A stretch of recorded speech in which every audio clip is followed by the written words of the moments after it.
we're seeing people who are recognizing they have the opportunity to do this first, but recognizing it's a very, very small window.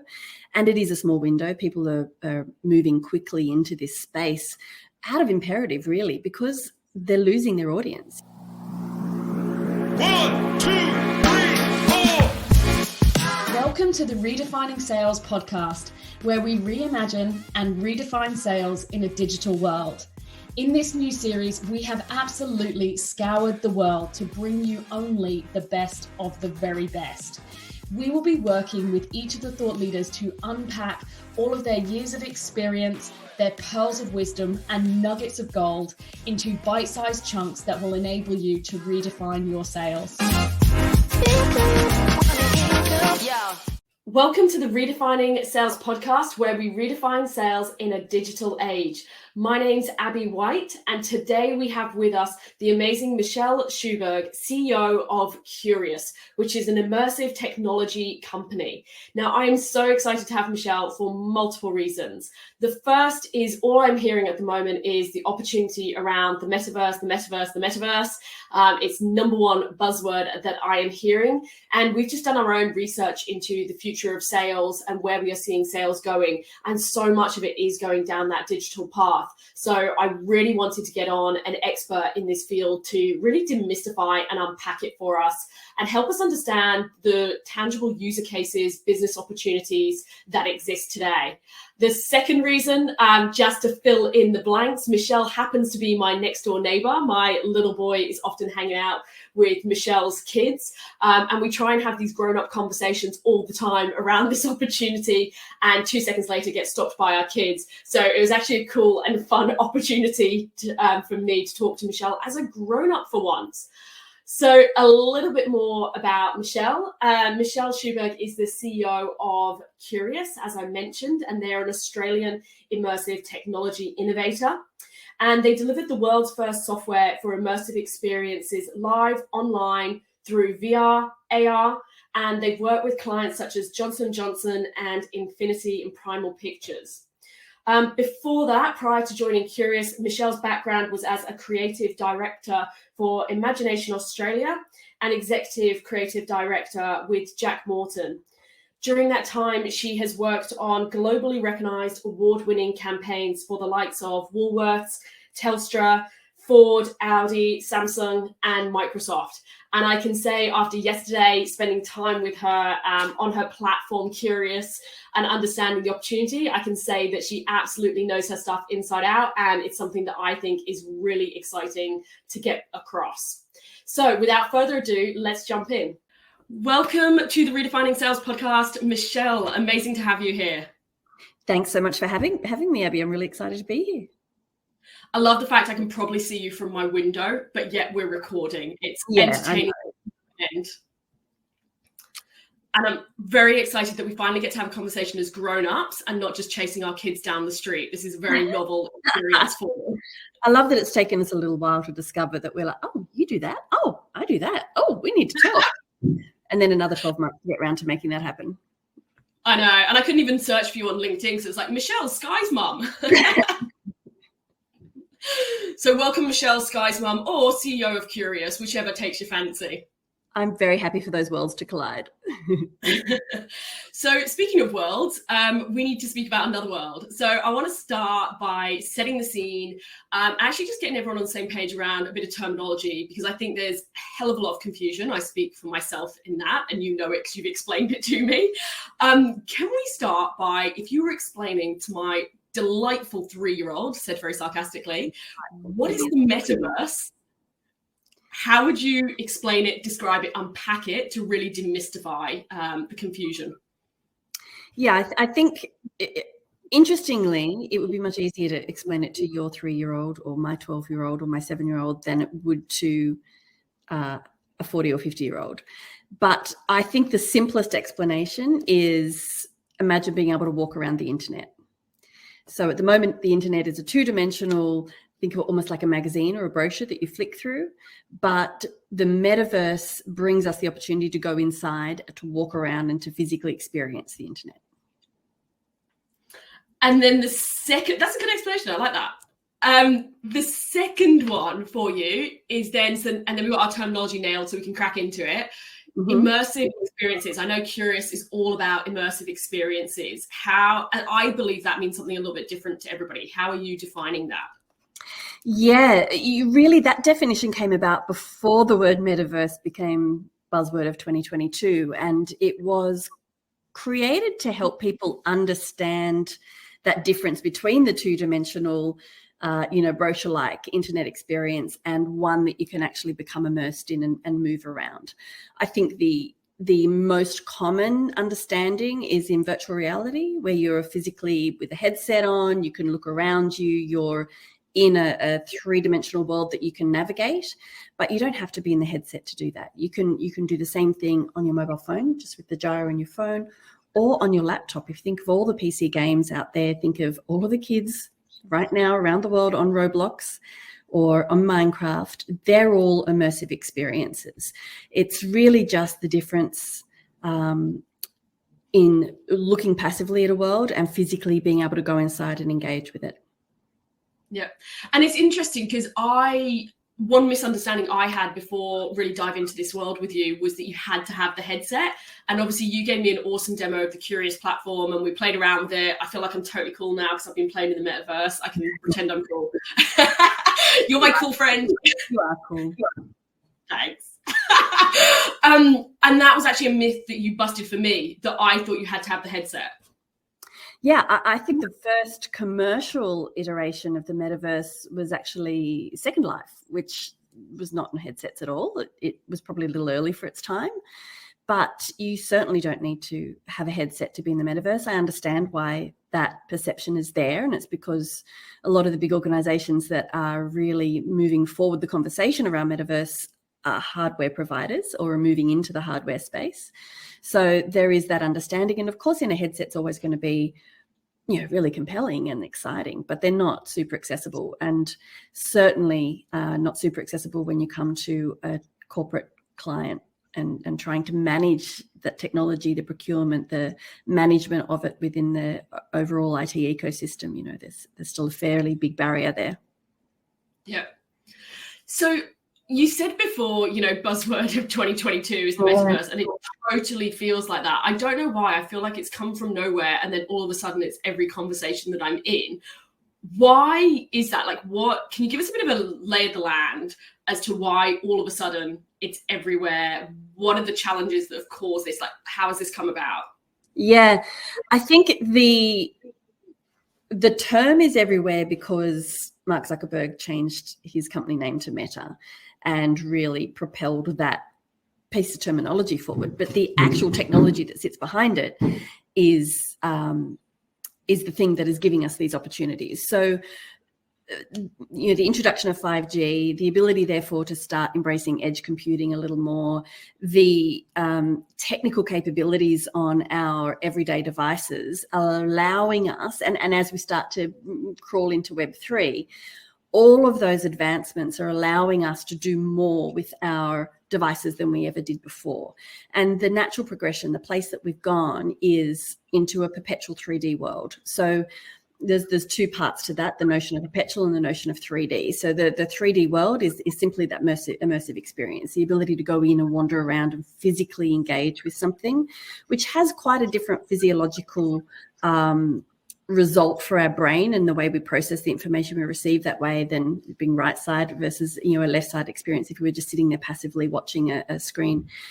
And then the other part of that is the perpetual concept. So the notion that something remains, object permanence, I guess, in the internet, so that you may go and influence that space, add an image, add a message, add a piece of graffiti on a wall if that's what's being required of you in that space. Not encouraging graffiti, kids.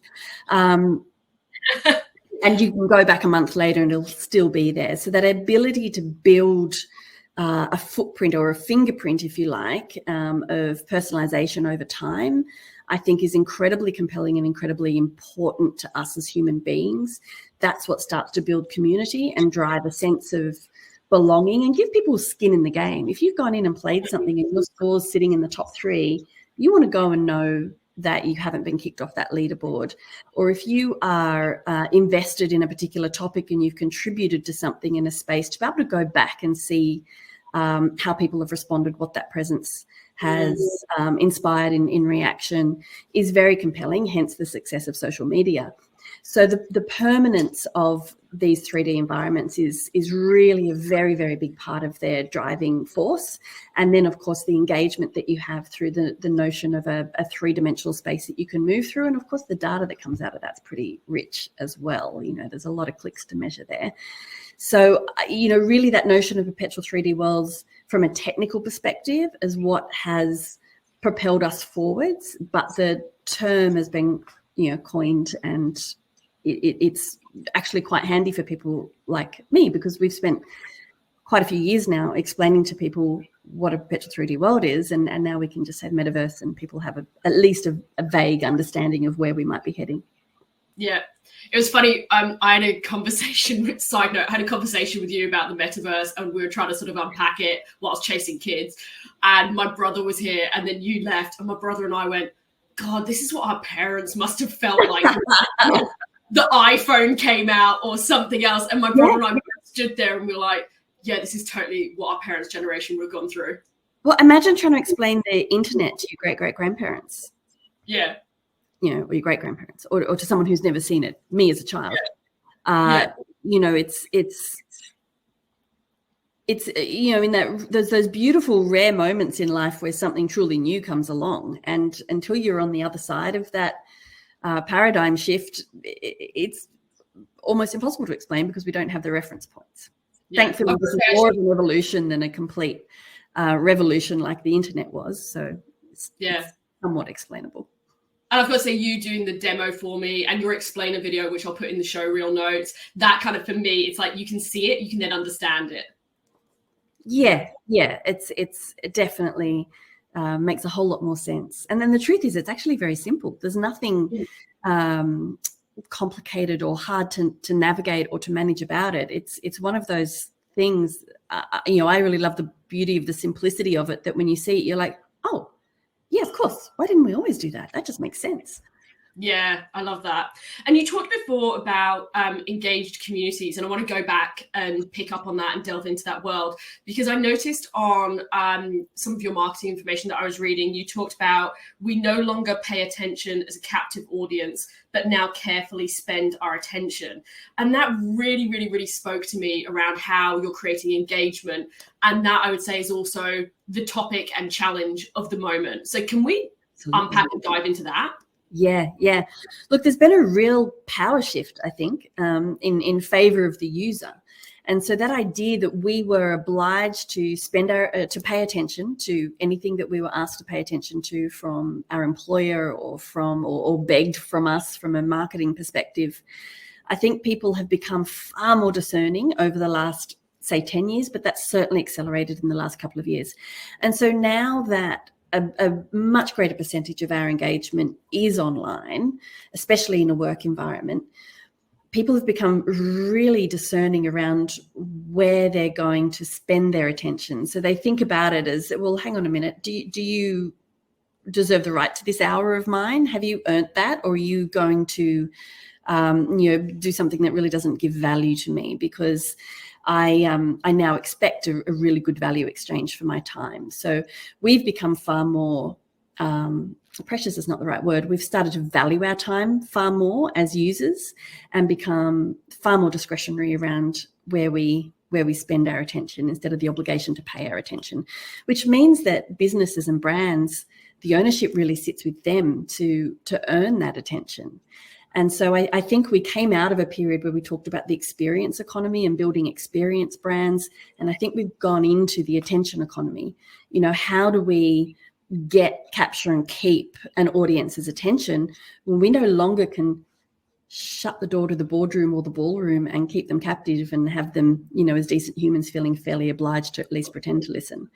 So that shift has been a really interesting thing. And we've watched our clients, I guess, struggle to rise to that challenge, and that's really a very big driver for us in producing the platform that we have produced. We've been working in this space for a long time, but giving people something that is really easy to access. It's a plug and play, off the shelf, get up and go, and you can create a very different level of engagement with an audience, and you can measure that in a far more comprehensive way as well. And I noticed when you and I were playing around with it and you were showing me the Curiious platform, the other things that were popping into my head and challenges that I've seen around, our clients was, for example, some of our clients might build a content library or a partner portal with various different content resources. And for some, the usage isn't what you'd like. So you spend all this time, money building it, and people don't necessarily engage as much. Or education. Some people are going, well, how do I actually educate my customers or my partners or my community, but actually in a way that people are going to participate and not just be doing their emails in the background and engage. So when I was looking at it, through my lens, that was sort of some of the opportunities I saw, that how do you create better engagement in those sorts of contexts?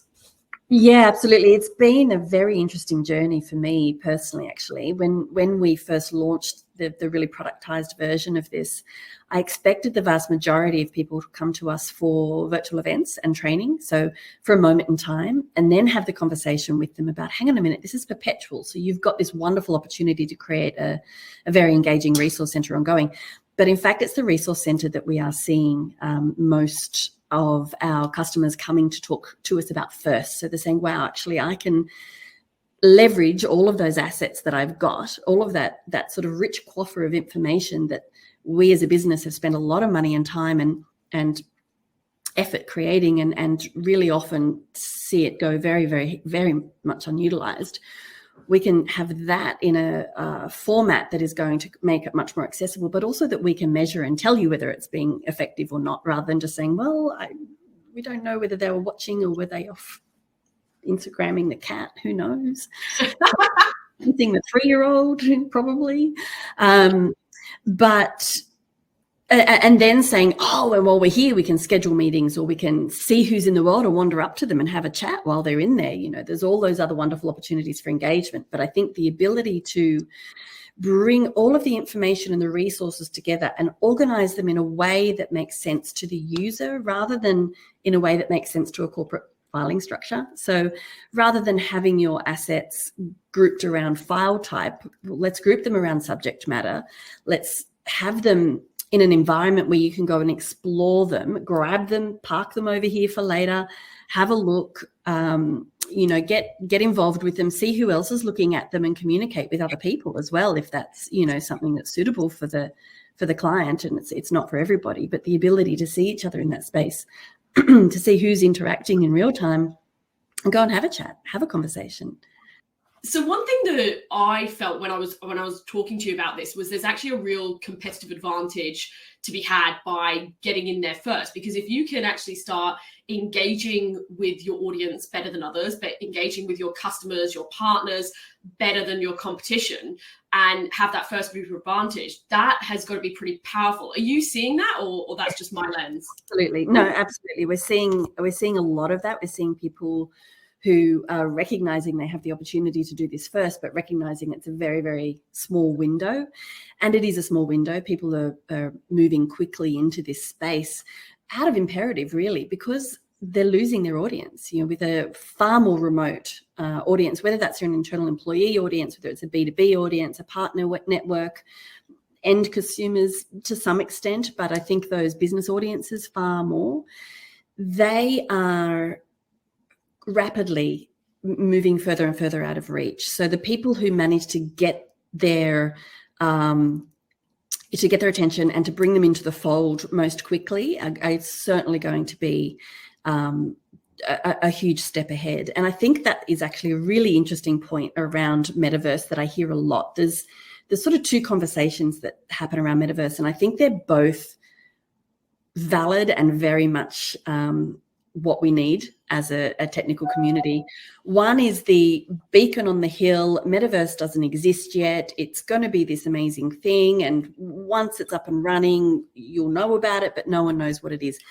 Kind of true from a really big global perspective. There are not the standards and the security protocols out there. Web3 doesn't have itself bedded down in a way that is going to make the end of that journey, the finite this is what the metaverse has ended up being. We don't know that yet. We sort of know what the internet was, but we didn't 20 years ago. We had to get into it and get comfortable and bed down in it. And we still need to do that with the metaverse. And we need those people who are focusing on that beacon on the hill, because we need someone to pioneer the way.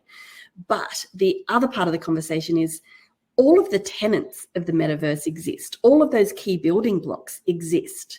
It's about figuring out what we do as a community with them, how we best use them. And that's the beacon on the hill stuff.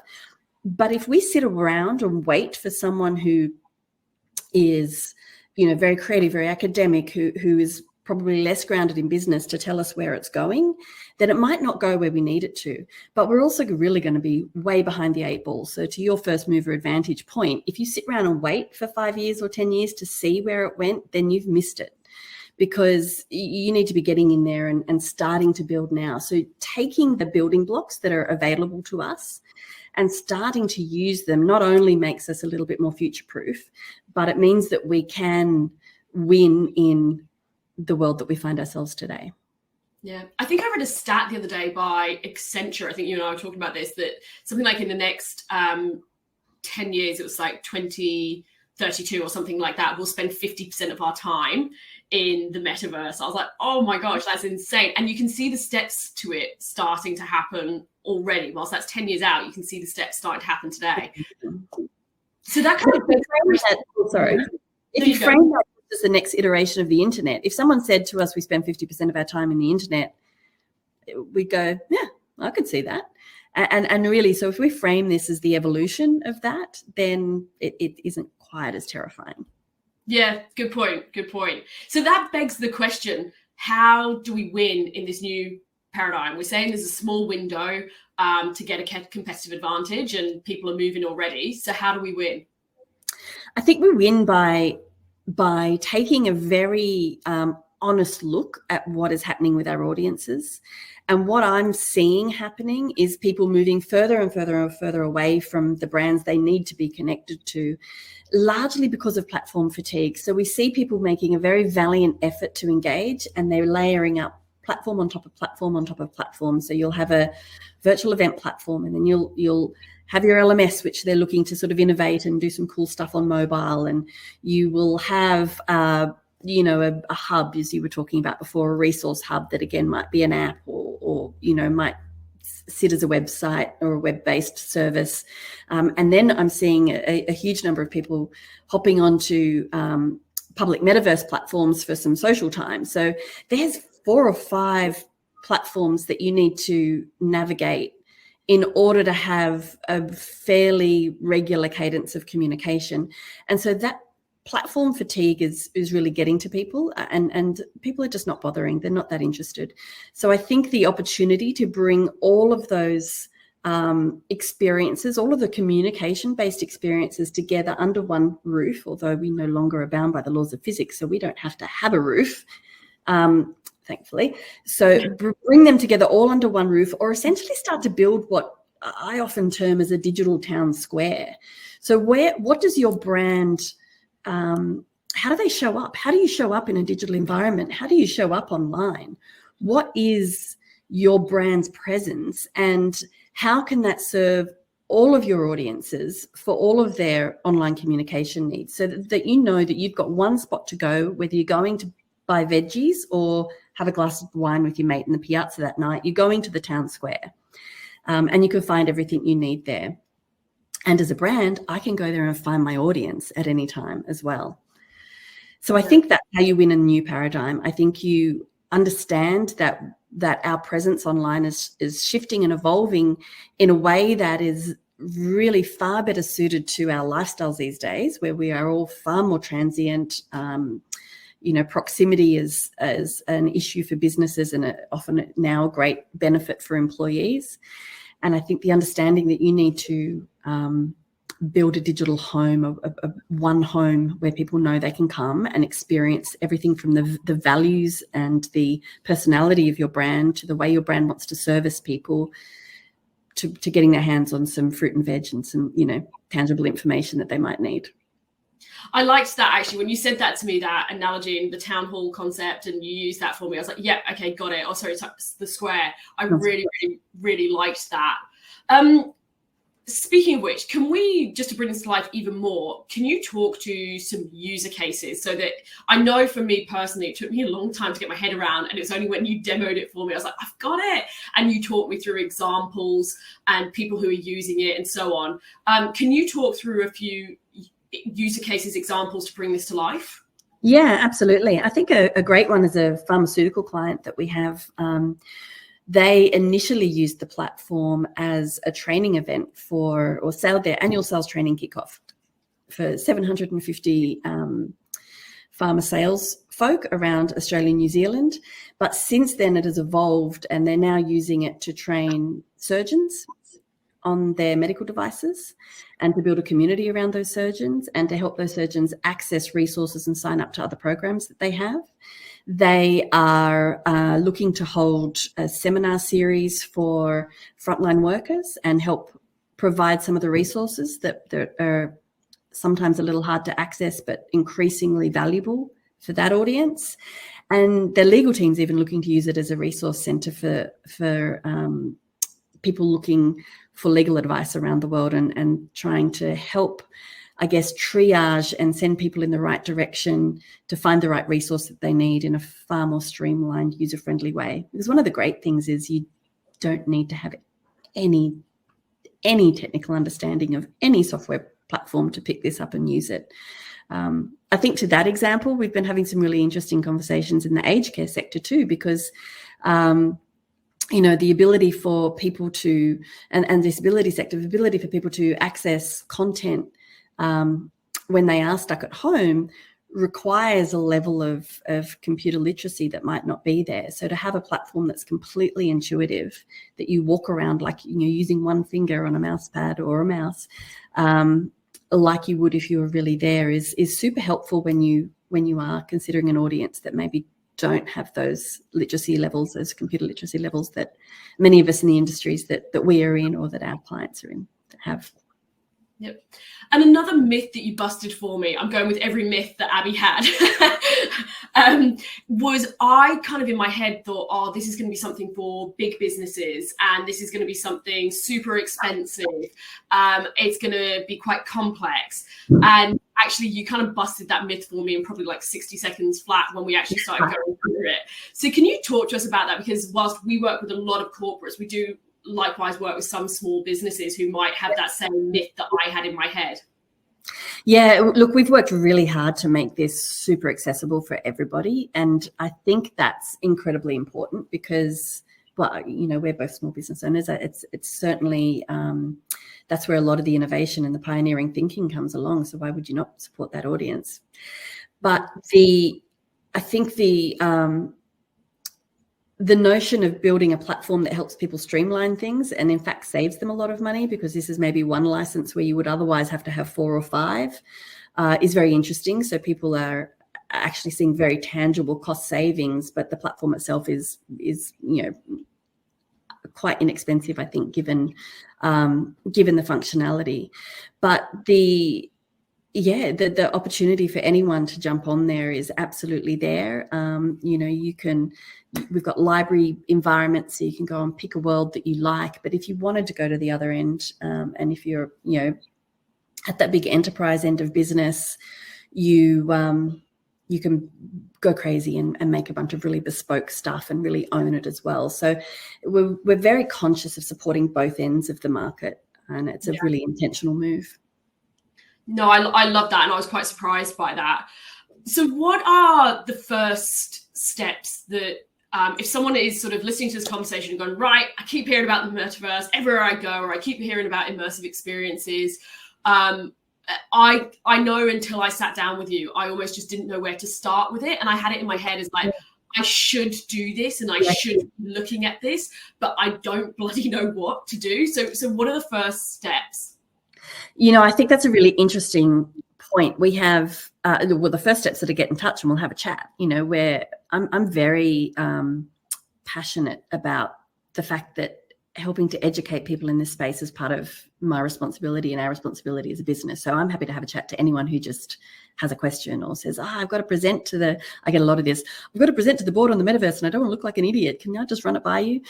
Sure, happy to do that, always. But I think too, the other question that we get asked a lot is, but how do we manage this as a program within the business? Do we have the resource that we need? And the answer is yes, you absolutely do. If you've ever managed any other digital project, then it's exactly the same. It's no different. It's in fact far more streamlined. I'd like to think easy to jump on board than it is in any other digital project. You don't need any special skill set in-house that you don't already have. It's not time consuming. Literally, in its simplest form, you take a web form, drop in your logo, drop in a couple of colors that you'd like featured, and drop in a bunch of web links of the content you want in there, any meeting links that you would like, hit a button and off it goes. It's a very straightforward process. So first step, speak to Michelle, which is what I did. And then is it also starting to look at, because one thing for me was I came out of the discussion with you with like 4 or 5 different user cases. Is it also looking at that as well, of what user case do you start with and then build from there? Like you gave us a farmer example of how they started with one point and then built on. Yeah, absolutely. And, understanding, I guess, what your most pressing business need is, and also what's the lowest hanging fruit? What's the easiest way? Because this is a perpetual license and because it's a perpetual world, you can get in there and make changes, update it. The idea is we want it to live and breathe and grow. So jump in and do something that you feel is really manageable and achievable. That would be one big piece of advice I have, is don't try and boil the ocean or eat the whole elephant in one mouthful. Jump in, just take a nibble, do something really manageable so that you get to understand and get the feel for it, and then grow from there. Yeah. So changing tact completely, but I have to ask this question because I've decided this is a myth-busting podcast inadvertently. The other one for me that I had was security. I had in my head, because you read a lot of stuff online, let's go with, that, all security can be a concern. And that one for me was a barrier because, in my world, I work with a lot of IT clients. I know you do too. And so, security is paramount. So can you also bust that myth for us? Yes, absolutely. And really that's the valid reason why people say the metaverse as a broad thing isn't there yet. In my perspective, the public metaverse spaces that are out there, are not in a position to have the security protocols that would be appropriate for an enterprise or a large corporate to put business sensitive information on. Absolutely not. But we come from a corporate background. I've spent 25 years in agency land. And so the majority of our clients are pharma, auto, fintech, industries that have very rigid compliance. And so we have built the product from the ground up with that in mind. So it's a WebGL product. There's no app, there's no software, nothing that needs to be downloaded onto your enterprise machines. And we don't actually host any of the content. So we'll aggregate web links of your content. If you want to use the resource center, for example, we'll aggregate web links of your content from wherever it sits, and it sits behind all its existing security protocols. So we have a client in the asset management space who use this as their internal careers campus. We can't see any of their content, even our team. We can see that the links are working, but we can't see it because we're not authenticated. So when someone logs into their platform and we can either create authentication through Auth0, or we can work with your team and do single sign-on, which is great. We're actually doing that with one of the big 4 consultancies at the moment. So single sign-on is I guess probably best practice. And then the platform knows whether Michelle Schuberg's authenticated to see that piece of content or not. And if I click on it, I just get a very polite message letting me know that I'm not authorized to see that. If I am, then it's served to me seamlessly. That also is really great from a version control issue or saving any version control issues, because of course we're taking the link from the source. So if you change a PowerPoint deck over here in this folder, then we're taking the link. We're always just going to get whatever the latest deck is which is fantastic for people. We do have one customer who likes to use this as a way of encouraging people to sign up for programs. So they'll have their partner audience log in, and they're always KPI'd on how many people they can get to sign up for certain programs. So if they click on a piece of content, they'll just get a message saying, oh, you haven't signed up for this, why not do that right now? So it's actually sort of a lead generation tool for them, the security protocol.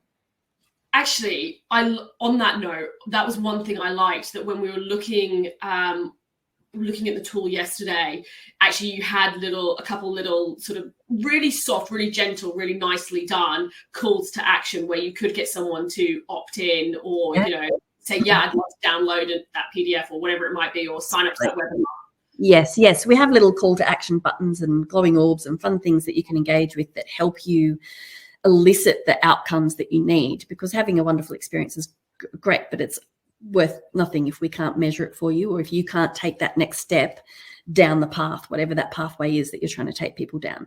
So there's little buttons that you pop, little call to action buttons that you can pop on things, and they could take you off to, I don't know, a lead gen form on your CRM system. They could take you to an open Zoom call or a web link if you want to be able to talk to somebody more about the subject. It can literally take you anywhere. We have a customer in the Middle East who has it go to Uber Eats, because food is such a big part of Arabic hospitality and not something they'd solved in the Metaverse or in their online platforms before. So it can literally take you off to whatever location is going to best serve your business outcome, whether that's hospitality or lead generation.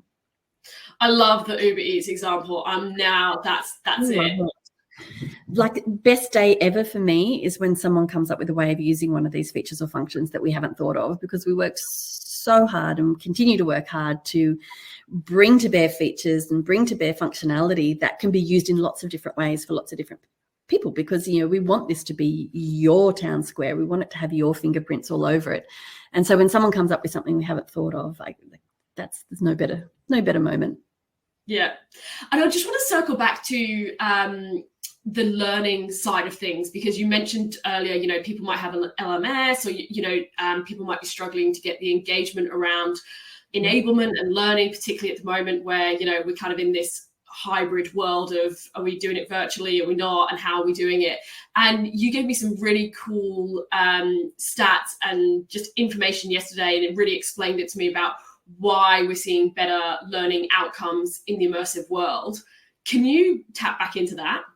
Yeah, absolutely. I think there's a couple of reasons for that. I think we have the ability, well, there's one primary reason, and that is that we have the ability to tailor the learning to suit our brains and the way we function as humans, and PwC released a really great report, I think last year it came out, that said that people learn four times faster in a virtual environment than they do in a physical classroom environment, which seemed a little shocking at first. But if you think about it, probably a workshop or a classroom training session, of course it's not, but you're in an unusual space, you've got lots of distractions, you probably flew interstate and slept in a hotel and, not your bed, had something different for breakfast.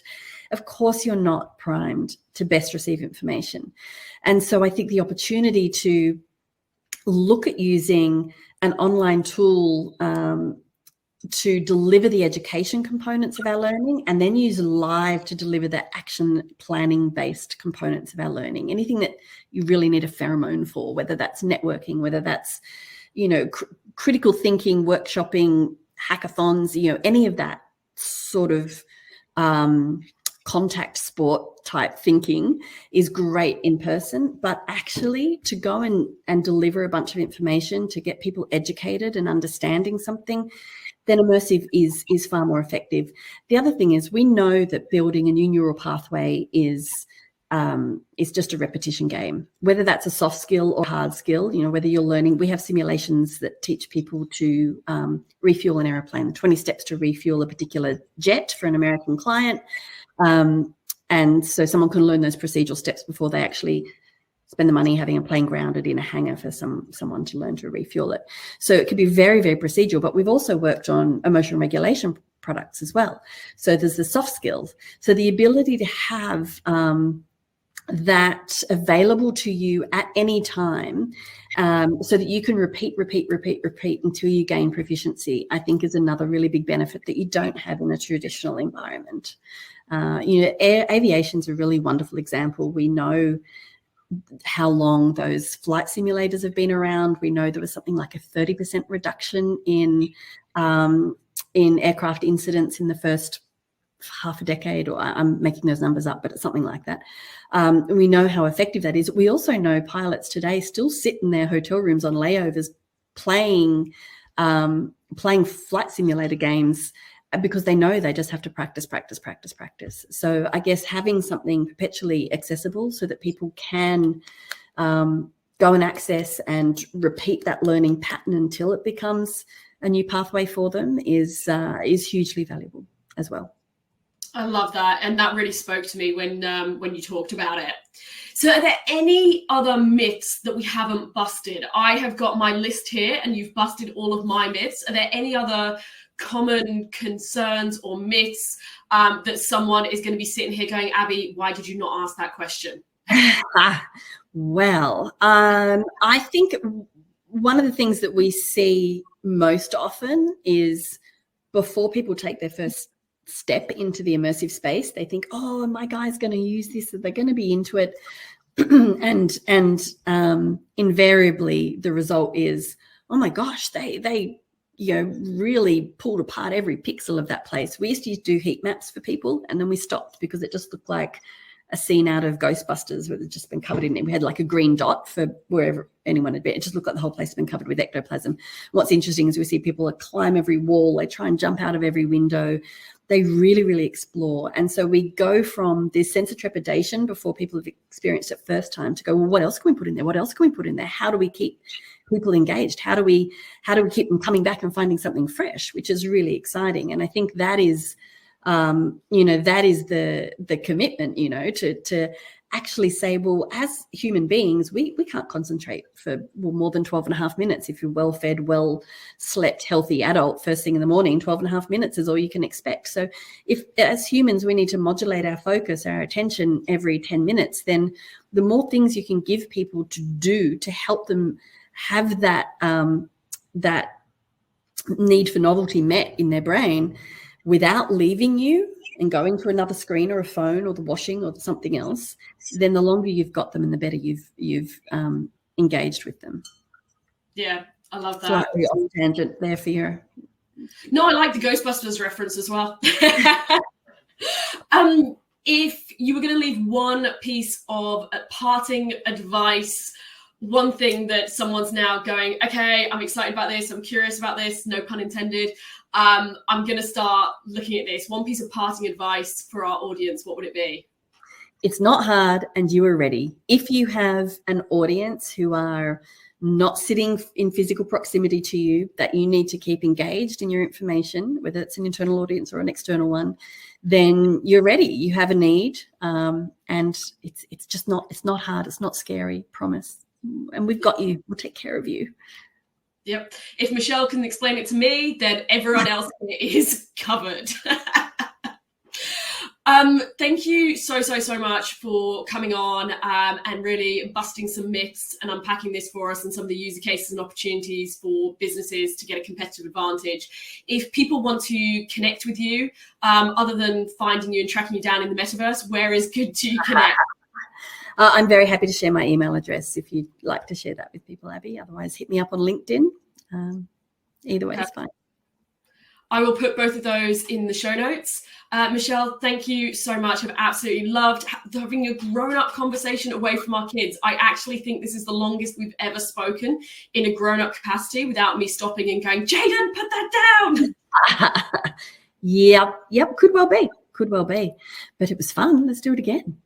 Yeah, this is the way we're going to do this. We're going to do loads of podcast episodes now to just escape our kids. We can have a conversation. Yeah. Thank you, Michelle. All right. So nice to see you. 3, 2, 1. Thank you for tuning in. If you'd like to receive the inside scoop on what is working right now in our highest performing campaigns, and likewise, what are the pitfalls to avoid directly to your inbox, then simply visit insidescoop.salesredefined.com.au to make sure that you receive our fortnightly newsletter with everything that you need to know to stay ahead of the pack directly to your inbox. And finally, before you leave us, don't forget to subscribe to Redefining Sales podcast so that you never miss an episode. And if you enjoyed it, we would really, really appreciate it if you could leave us a comment or perhaps share it with a friend or colleague who you know would enjoy it. We'll see you next time.